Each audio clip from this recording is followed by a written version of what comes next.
மெய்யாகவே மெய்யாகவே நான் உங்களுக்கு சொல்றேன், நீங்க என் நாமத்தினால பிதாவின் இடத்துல எதை கேட்டாலும் அதை அவர் உங்களுக்கு தருவார். இது வரைக்கும் நீங்க என் நாமத்தினால ஒன்றும் கேட்டதில்ல.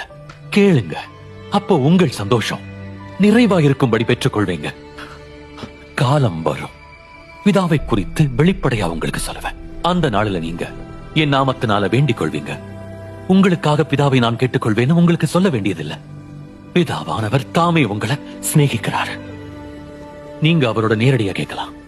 ஏன்னா நீங்க என்ன நேசித்து நான் தேவனிடத்திலிருந்து வந்தேன்னு விசுவாசிக்கிறீங்க. நான் பிதாவினிடத்திலிருந்து புறப்பட்டு உலகத்துக்கு வந்தேன்.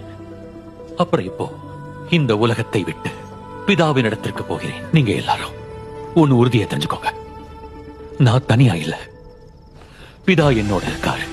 இந்த உலகத்துல உங்களுக்கு உபத்திரவம் உண்டு, ஆனாலும் திடன் கொள்ளுங்க, நான் உலகத்தை ஜெயித்தேன்.